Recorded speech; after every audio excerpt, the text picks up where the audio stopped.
Hello friends, welcome to my channel green house. और आज का जो हमारा टॉपिक है कि बारिश में पौधे की देखभाल आपको कैसे करनी है।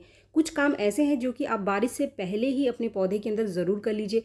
कुछ गलतियां वो हैं जो आपको बिल्कुल भी नहीं करनी है, वरना आपका पूरा का पूरा पौधा खराब हो सकता है। आपके पौधे की कुछ ऐसी समस्याएं हैं जो कि आप बारिश से पहले ठीक कर लो, वरना आप एक बार बारिश शुरू हो जाएगी तो आगे इनको करना मुश्किल हो जाता है और बारिश में इनके खराब होने के चांसेस बहुत ज़्यादा बढ़ जाते हैं अगर ये सारी समस्याएं आपके पौधे के अंदर हैं तो फ्रेंड्स, फटाफट से हम वीडियो को आगे बढ़ाते हुए जो सबसे पहला काम है आपको कर लेना चाहिए वो है अपने पौधे के गमले में उगने वाले जो घास है उनकी साफ़ सफाई अब फटाफट से कर लो। इन घास को आप निकाल दो, वरना जैसे जैसे बारिश होगी तो ये घास जड़ पकड़ लेगी और ज़्यादा तेज़ी से उगनी शुरू हो जाएगी और पूरा का पूरा आपका गमला जो है वो घास से भर जाएगा। और ये हमारे पौधों को नुकसान करते हैं क्योंकि जो सारा का सारा न्यूट्रिशन है ये घास ले लेगी तो आपका पौधा ग्रोथ करना बंद कर देगा, फूल देना बंद कर देगा। तो सबसे पहला काम तो आपको यही करना है, अपने पौधों के गमलों की साफ सफाई। इसके बाद जो दूसरा काम आपको करना है वो है आपको अपने पौधे की मिट्टी की अच्छे से गुड़ाई कर लेनी है। गुड़ाई करने से फ़ायदा ये होता है कि जो पानी है वो ऊपर रुकता नहीं है। जैसे कि ये वाला आप देख रहे हैं पौधा, इसकी जो मिट्टी है ऊपर से सख्त हो गई है, परत बिल्कुल जमी हुई सी दिखाई दे रही। तो ऐसे पौधों में बारिश के बाद पानी ज़्यादा देर तक रुका रह जाता है। अगर आप गुड़ाई करके रखेंगे, मिट्टी सॉफ्ट रहेगी तो आसानी से नीचे से पानी निकल जाएगा, तो आपका पौधा ज़्यादा पानी रुकने की वजह से ख़राब नहीं होगा। इसके बाद तीसरा पॉइंट, सबसे इम्पॉर्टेंट पॉइंट है, आपको अपने पौधे की जो ड्रेनेज है इसको ठीक करके रखना है। ड्रेनेज यानी कि जो पॉट के नीचे का छेद है इसको आप प्रॉपर रखो, ताकि जितनी भी बारिश हो, पूरे दिन बारिश हो, हफ्ता बारिश हो, पानी बस पौधे के अंदर से निकलते रहना चाहिए। और उसके लिए जो सबसे ज़रूरी चीज़ है वो है पौधे के पॉट के नीचे का जो छेद है वो प्रॉपर होना चाहिए, जिससे कि पानी ना रुके। जैसे कि आप देख रहे हैं, मैंने अपने पौधे के अंदर पानी डाला और पानी नीचे छेद से कुछ ही सेकंड के बाद निकलना शुरू हो गया है। जैसे ही ये सारा का सारा पानी निकल गया तो मैंने फिर से इसके अंदर और पानी डाल दिया, और जैसे ही मैंने और पानी डाला तो फिर से छेद से नीचे से पानी निकलना शुरू हो गया। तो इस तरीके से कितनी भी बारिश हो, कितना भी पानी आपके गमले में भरे, लेकिन पानी निकल जाए, कंडीशन आपके पौधे की ऐसी होनी चाहिए, बस पानी रुकना नहीं चाहिए। अगर पानी रुका तो ये जड़ों में फंगस बना देता है, जड़ों को गला देता है, और ये सबसे बड़ा कारण होता है बारिश में पौधों के खराब होने के पीछे। अगर आपकी किसी पौधे की कंडीशन कुछ इस तरीके से है, जैसे कि आपने पानी डाला और बहुत देर तक गमले में पानी ऊपर रुका रहता है, घंटे 2 घंटे पानी ऐसे ही रुका रहता है, बहुत ही आसानी से ये नहीं निकलता है, तो इसका मतलब इसका जो छेद है वो प्रॉपर नहीं है। इसके छेद को आपको नीचे से ठीक करना पड़ेगा। मेरे पास भी ऐसे कई पौधे हैं जिसमें पानी डालने के बाद पानी काफ़ी देर तक रुका रहता है, तो ऐसे सभी पौधों के छेद को आपको बारिश से पहले ही ठीक कर लेना है। नीचे जो छेद है वो बंद हो जाता है, कभी कभी जो छेद है वो कभी कभी मिट्टी जमने की वजह से बंद हो जाती है, या फिर जो ऊपर की परत है वो काफ़ी सख्त होती है, उसकी वजह से भी जो मिट्टी है वो पानी को आसानी से नहीं निकालती है। तो ऐसे में आप कुछ इस तरीके से ऊपर से छेद बना सकते हैं, जैसे ही बारिश हो पानी रुके तो। अगर आपके पौधे में इस तरीके से छेद बनाने से आसानी से पानी निकल जाता है फिर तो ठीक है, लेकिन अगर फिर भी आपके पौधे के अंदर पानी रुका रहता है तो फिर आपको मिट्टी सूखने के बाद पूरे पौधे को बाहर निकालना है और अपने पौधे का जो पॉट है उसके छेद को ठीक करके फिर से पौधे की रिपोर्टिंग कर देनी है। इसके बाद चौथा पॉइंट, काफ़ी सारे लोग सोचते हैं कि हर सीज़न में पौधे की मिट्टी को बदला जाता है, लेकिन ऐसा बिल्कुल भी नहीं है। हर सीज़न में हम पौधे की मिट्टी को थोड़े ना बदल देते हैं कि विंटर आया तो हमने मिट्टी बदल दी, या गर्मी आई तो हमने मिट्टी बदल दी, या बारिश आई तो हमने मिट्टी बदल दी। जब भी हम पौधा ले करके आते हैं, एक जो नॉर्मल पॉटिंग सॉइल है उसी के अंदर पौधे को लगाते हैं, जो पौधे के लिए ठीक है। जो एक यूनिवर्सल पॉटिंग सॉइल है उसके लिए आपको लेना है बस आधी मिट्टी, आधा कंपोस्ट, और उसमें आपको मिलाना है थोड़ा सा धान का छिलका और थोड़ा सा कोकोपीट। इन चारों चीज़ों को अगर आप सही तरीके से मिलाकर पॉटिंग मिक्स में लगा लेते हैं तो ऐसे पौधे की जो मिट्टी है इसकी ड्रेनेज हमेशा अच्छी रहती है, चाहे कोई भी सीज़न हो, चाहे गर्मियाँ हैं, चाहे सर्दियाँ हैं, या फिर बारिश है। ऐसी मिट्टी में पानी कभी भी नहीं रुकती। बस अगर आप कोई सकुलेंट प्लांट लगा रहे हैं या फिर इंडोर प्लांट लगा रहे हैं तो वहाँ पर पॉटिंग मिक्स को थोड़ा सा अलग रखना पड़ता है। जैसे कि सकुलेंट के लिए आप हमेशा जो चीज़ें हैं जैसे कि धान का छिलका और कोकोपीट की मात्रा ज़्यादा रखें, कंपोस्ट की मात्रा ज़्यादा रखें, और जो मिट्टी है उसकी मात्रा आप कम रखें। तो ऐसे मिट्टी में कभी भी पानी नहीं रुकता है। और जितने भी सकुलेंट्स प्लांट्स हैं, कोई भी सकुलेंट प्लांट है आपके पास, जैसे कि जेड प्लांट है, क्रेसुला है, कोई भी सकुलेंट प्लांट बहुत ही बढ़िया ग्रो करता है।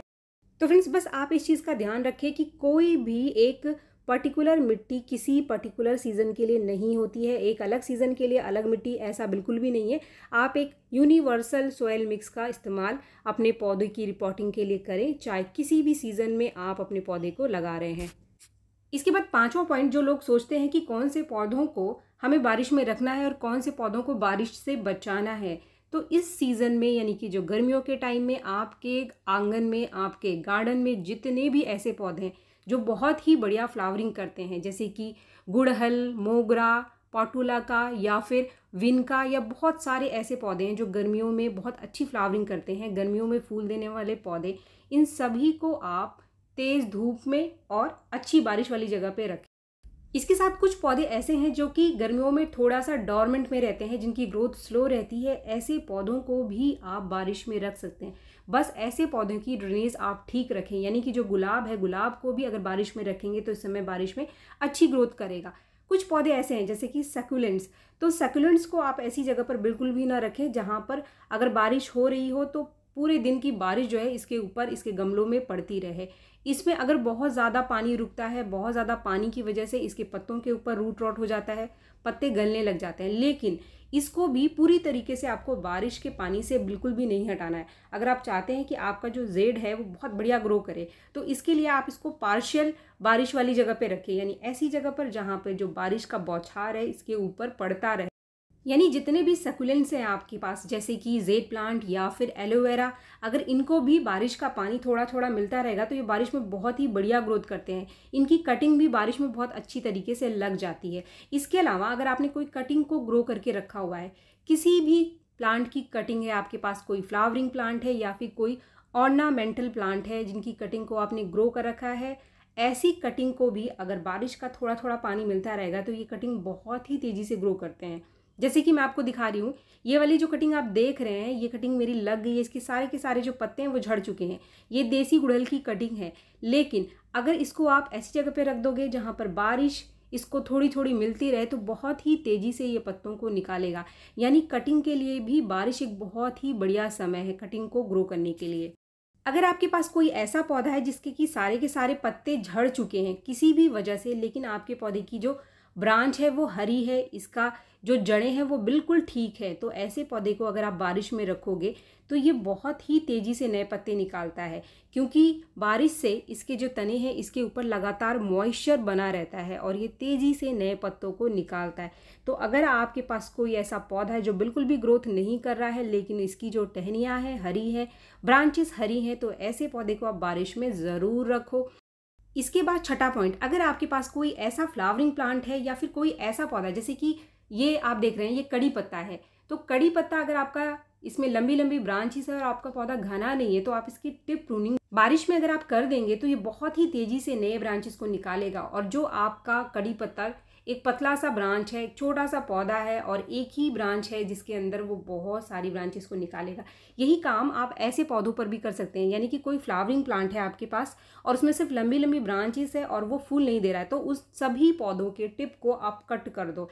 ऐसा हर एक पौधा अगर आप उसके टिप को कट कर देंगे तो पहले तो वो बहुत ज़्यादा और ब्रांचेस को निकालेगा और इसकी जो फ्लावरिंग है वो भी बारिश में बढ़ जाएगी। तो बारिश एक बहुत ही बढ़िया समय है पौधे की ग्रोथ को, उसको बढ़ाने का, उसको घना बनाने का।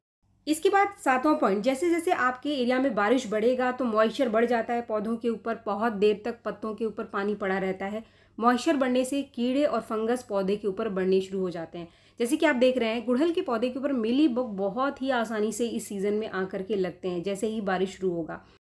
तो अगर आपके पौधों के ऊपर मिली बग की समस्या बढ़ गई है तो आप 1/4 चम्मच बेकिंग सोडा को 1 लीटर पानी में घोलकर, मैंने सिर्फ 1/4 बोला है आपको, इससे ज़्यादा आपको नहीं लेना, अगर आप ज़्यादा लोगे तो पत्ते जल जाएंगे।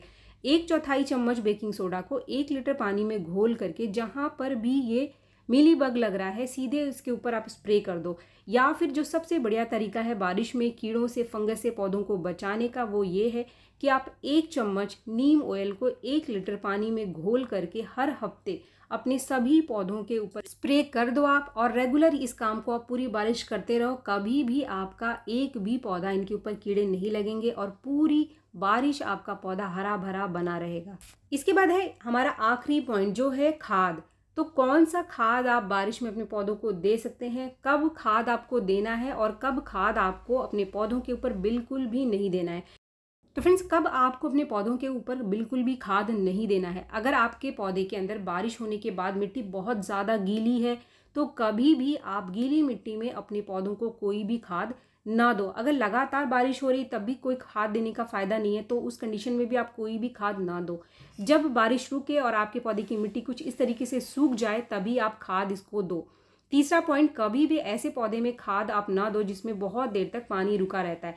ऐसे पौधे में आप खाद दोगे तो खाद भी नीचे रुका रहेगा और ये जो खाद है आपके पौधे को खराब कर देगा, इसकी जड़ों को खराब कर देगा और बेकार में आपका अच्छा खासा पौधा खराब हो जाएगा। तो चौथा काम जो आपको सबसे पहले कर लेना है वो है अपने पौधों की ड्रेनेज को ठीक करें, पानी प्रॉपर निकलता रहे, मिट्टी सूखती रहे, तो आप खाद पूरी बारिश दे करके बहुत बढ़िया फ्लावरिंग अपने पौधों में ले सकते हैं। अब वो कौन से खाद है जो इस समय आप अपने पौधों में अगर बारिश में डालोगे तो काफ़ी फ़ायदा पहुंचाता है? तो यहाँ पर दो ऐसे होममेड फर्टिलाइज़र है जो पूरी बारिश आप अपने पौधों को दे सकते हैं, जिसमें सबसे पहले नंबर पे आता है प्याज का छिलका।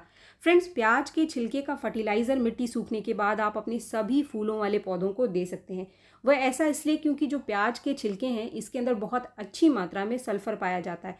पोटाशियम और न्यूट्रिशन तो इसके अंदर मिलते ही हैं, लेकिन क्योंकि इसके अंदर सल्फ़र पाया जाता है तो सल्फ़र पौधे के अंदर इसकी मिट्टी में किसी भी तरीके का कीड़ा और फंगस को बनने से रोकता है। जब बारिश बहुत ज़्यादा होती है, लगातार होती है, तो कभी कभी जो मिट्टी है उसके अंदर कीड़े बन जाते हैं। अगर आप ये लिक्विड फर्टिलाइज़र यानी प्याज के छिलके का लिक्विड फर्टिलाइज़र अपने पौधों को देंगे 20 दिन के अंतर पर एक बार, तो ऐसे पौधों में कभी भी कोई कीड़ा या फिर फंगस नहीं लगेगा। लेकिन सबसे पहले पौधों की ड्रेनेज को आप ज़रूर ठीक करें। जिस भी पौधे में आप डाल रहे हैं उसकी ड्रेनेज प्रॉपर होनी चाहिए। इसके बाद जो दूसरे नंबर का खाद जो कि आप पूरी बारिश अपने पौधों को दे सकते हैं, ये भी एक होममेड फर्टिलाइज़र है जिसको आप आसानी से घर पर बना सकते हैं। ये है लहसुन के छिलके का फर्टिलाइज़र। दोस्तों, लहसुन के जो छिलके का फर्टिलाइज़र है ये भी बिल्कुल वही काम करता है जो प्याज के छिलके का फर्टिलाइज़र है, क्योंकि इसके छिलके में भी बहुत अच्छी मात्रा में सल्फ़र पाई जाती है।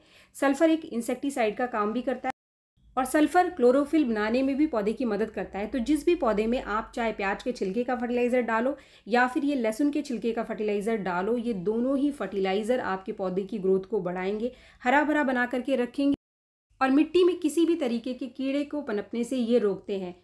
बस इसको बनाने का तरीका वही है कि एक दिन के लिए इनमें से कोई भी एक छिलका आप भिगो करके रख दो। अगले दिन इसको छान करके इसके अंदर थोड़ा सा और पानी मिला करके आप जिस भी पौधे में डालेंगे उसकी मिट्टी पहले से सूखी होनी चाहिए, यानी कि गीली मिट्टी में आपको कभी भी कोई खाद नहीं देना। इस चीज़ को मैं आपको बार बार बताती हूँ, ये गलतियाँ हमारे पौधों को ख़राब करती हैं, तो इसीलिए इन चीज़ों को मैं आपको बार बार रिपीट करके बताती हूँ कि ये गलतियाँ आपको अपने पौधों में नहीं करनी है। इसके बाद वो कौन सा ऑर्गेनिक कंपोस्ट है जो कि आप बारिश में मार्केट से ले करके अपने पौधों को दे सकते हैं। तो आप में से अगर कोई है जिसके पास नीम की खली का पाउडर है, नीम की खली का जो पाउडर है वो बहुत ही बढ़िया काम करता है बारिश में, क्योंकि जो नीम है वो हमारे पौधों के अंदर किसी भी तरीके का कीड़ा और फंगस बनने से रोक। नीम खली का केक या फिर नीम खली का जो पाउडर है वो बहुत ही आसानी से आपको ऑनलाइन आजकल मिल जाता है, अमेज़ॉन से या फ्लिपकार्ट से। ये बहुत ज़्यादा महंगा भी नहीं होता है, या फिर आपके आसपास कोई ऐसी दुकान है जहाँ पर ये कीड़े मारने की दवाइयाँ या फिर पौधों से संबंधित खाद वगैरह मिलता है, वहाँ पर भी ये नीम केक का जो पाउडर है आपको आसानी से मिल जाएगा। इसको इस्तेमाल करने का तरीका क्या है? बहुत ही आसान तरीका है। आप चाहें तो 1 चम्मच नीम खली का पाउडर आप पानी में भिगो करके अगले दिन सूखी मिट्टी में दे सकते हैं, या फिर सीधे ही 1 चम्मच आप नीम खली का पाउडर अपने सभी पौधों के अंदर बारिश से पहले दे सकते हैं, या बारिश में भी जब मिट्टी सूख जाए तो आप दे सकते हैं। इस काम को अगर आप पहले कर लेंगे तो ज़्यादा फ़ायदेमंद है। इससे आपके पौधों में किसी भी तरीके का कोई कीड़ा या फिर फंगस नहीं बनेगा। फ्रेंड्स, ये जो फर्टिलाइज़र है आप 20 दिन के अंतर पर दे सकते हैं, यानी 1 चम्मच अगर आपने दिया तो 1 चम्मच आप अगले 20 दिन के बाद ही उस पौधे को देंगे। तो फ्रेंड्स, इस तरीके से मैंने इस पूरे वीडियो में आपको बताया कि कौन सा काम आपको अपने पौधों के ऊपर कर लेना है और कौन सा काम आपको बिल्कुल नहीं करना है। इन सारी चीज़ों का ध्यान अगर आप पूरी बारिश अपने पौधों के ऊपर रखते हैं और बारिश होने से पहले पहले ये काम कर लेते हैं, या फिर आपके एरिया में बारिश शुरू हो चुका है तो मिट्टी सूखने के बाद ये सारे काम आप कर सकते हैं। बारिश में एक भी पौधा आपका ख़राब नहीं होगा और बारिश के पानी का बहुत ज़्यादा फ़ायदा आपके पौधों को मिलेगा। जो पौधा ग्रोथ नहीं कर रहा था वो ग्रोथ करने लगेगा और फूल भी देने लगेगा। उम्मीद है वीडियो आपको पसंद आया होगा। वीडियो अगर आपको पसंद आए तो एक लाइक ज़रूर करें और मेरे चैनल को आपने अब तक सब्सक्राइब नहीं किया है तो मेरे चैनल को सब्सक्राइब भी ज़रूर कर लें। मिलते हैं मेरे नेक्स्ट वीडियो में, तब तक के लिए थैंक यू।